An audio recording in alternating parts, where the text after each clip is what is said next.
Selfies. They're kind of everywhere. We all do it. You look down at the shining bright light and start scrolling. Kim Kardashian's got a new chunk of plastic in her. Your friend is on holiday by some historical site they don't give a shit about, but act as if they do because it's famous. There's a new Instagram filter which detaches people's appearances even further from reality. We can sit mindlessly scrolling for a plethora of fakeness and bullshit, and as our necks begin to ache, we put our tools back in our pockets and carry on. What's the benefit of this? Are these selfies just a harmless piece of fun, or are they the ultimate form of faux self-expression, the tip of the iceberg showing a deeply rooted narcissism which is infecting and spreading across our society?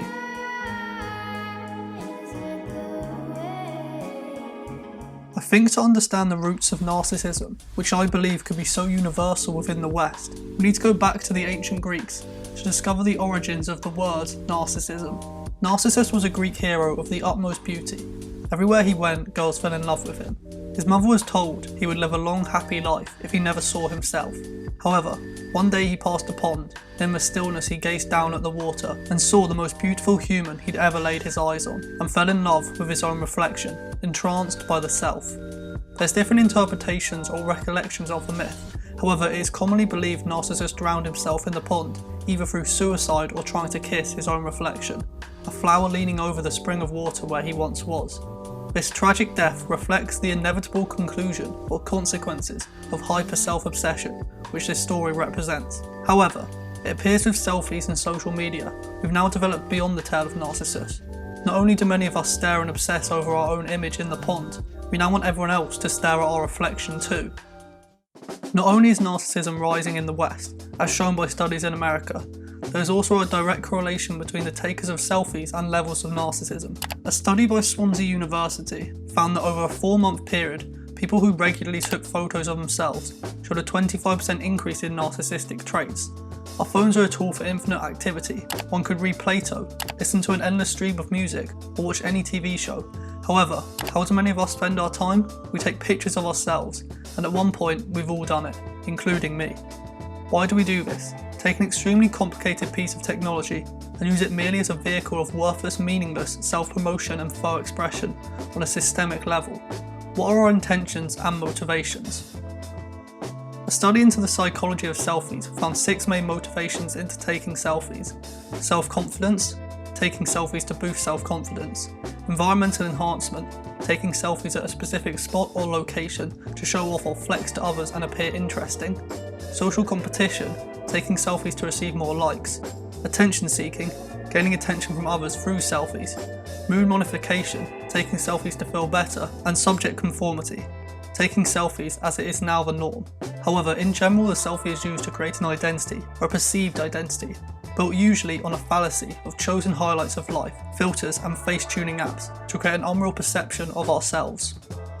To understand this key motivation of creating an identity, regardless of whether it's grounded in reality, I think we need to understand the psychology of the self. Sociologist Charles Horton Cooley wrote, "I'm not what I think I am, I'm not what you think I am what I think you think I am," highlighting not only the fallacy of what we present ourselves as, but the importance of perception of us in shaping our actions. Hence people become obsessed with their perceived self-worth, as the opinions of others determines their value and worth. And some feel the need to constantly seek validation and impress the people around them as they try to create the best perception possible, as this is what determines who we are. This identity which we live within is mainly built of subjective, inaccurate and biased perceptions of others, and we often go through traditional methods to shape that to the best of our abilities, whether it be the purchase of a new fancy car to show we are rich, or interesting clothes to show we stray from the norm. However, the selfie gives us the ultimate tool to control this perception. As psychologist Mark D. Griffiths writes, "The selfie is a tool to create a perceived identity, whether that is in the obvious use of filters or Facetune, or just the fact that regardless of thinking about it, in fact likely subconsciously, the selfies are taken to make you look better, cooler, more interesting, more outgoing, and happier. It is the ultimate tool in creating a fallacy of the self, built upon highlights which often lack a real connection to reality, a snapshot of the identity we wish to be perceived as." Why do we become so self-obsessed? How do we reach this point of hyper-individualism, the selfie to me being the ultimate form of faux self-expression?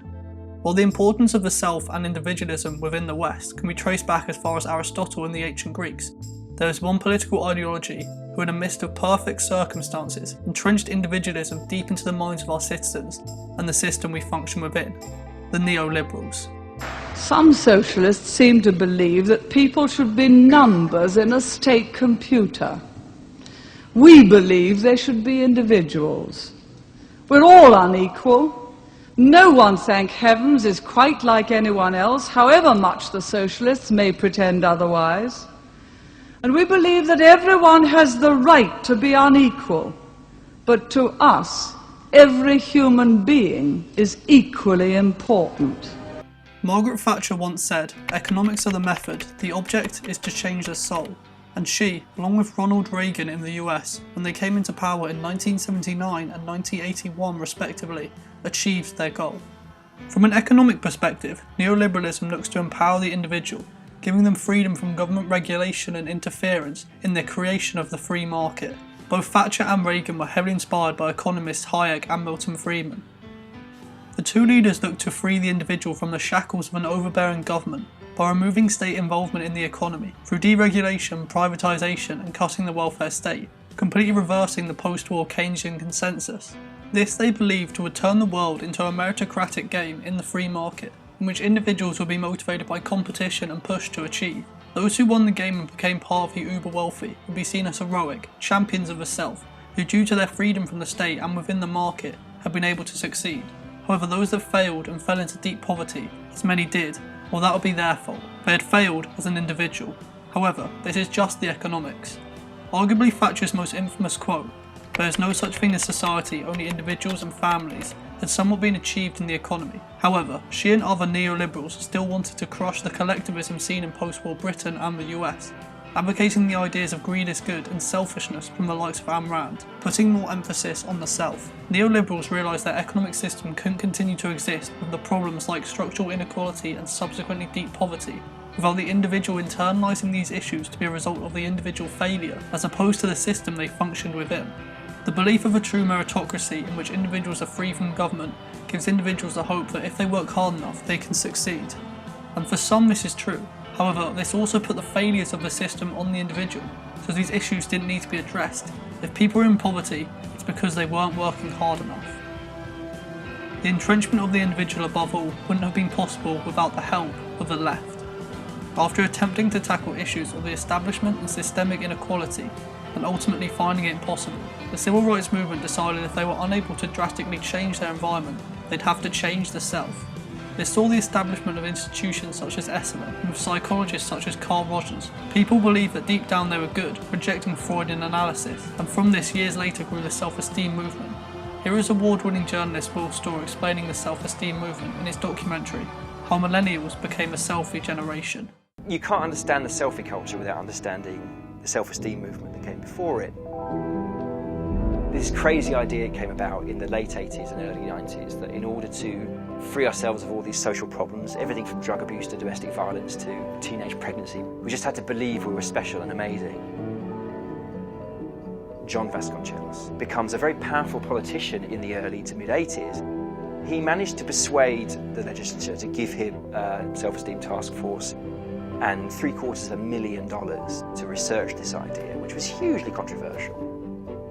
He promised the legislature, when you increase self-esteem, people just blossom and become amazing, and it was like a vaccine. And 3 years later, he announces the results. They're in. The scientists agree with me. There is a causative link. Everybody jumps on it. Oprah announces that self-esteem is going to be the catch-all phrase of the 1990s. You see the beginnings of the Keep Fit revolution. You have to look good. I thought I'd never fit into these jeans again. Thank you, Thigh Master. It changed the way we raise our children, it changed the way we taught our children. And so the idea became protect our children from failure, build their self-esteem. They were telling me that it didn't really matter whether a child could spell, just so long as they felt good. Now this idea was false. The scientist did not rubber stamp his beliefs. It was actually a lie propagated by the Self-Esteem Task Force, but the idea became viral. We tell these newborn millennials they're amazing and special and wonderful. And not only are you special and amazing, but you deserve to be treated as if you are special and amazing. And that is a definition of narcissism. Narcissists believe that they deserve to be treated differently from other people. Parallel to this was the rise in individual consumerism, which grew from the 1960s and is paramount to understanding the selfie. People began wearing clothes which are different, or owning certain possessions as a form of self-expression, to create an identity or a persona, regardless of whether this persona was grounded in their true self. This has clear links to Lacan's idea of the mirror phase, as people began looking to control their external identity to allow people to better understand their internal self. However, it seems with the selfie, this expression of and tool for showing the self is now being used to create a fallacy to better reflect a self which doesn't exist, and the effects of this cannot be understated. A study was conducted in Canada to show the instant effects of selfie taking, with women being split into 3 groups and sent into a room to either take one selfie and post it on social media, take several, choose their favourite, edit it with filters and post it on social media, or simply to read a travel article.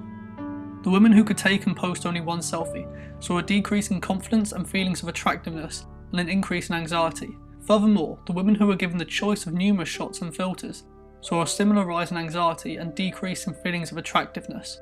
Across the board, the researchers found no psychological benefits to taking selfies. None. What has become a staple of many individuals' lives, a norm across the board in the West, is in fact nothing but damaging to our mental health. So why do we do it? Narcissism? Societal forces making it seem necessary to partake in this trivial form of self-expression? It's likely a combination of both. In a society in which the norm is to be some degree self-obsessed, constantly trying to present a form of a better looking, more interesting self, and the subsequent scrutiny of our real image, we must be aware of the consequences. In terms of mental health, we're in dire times.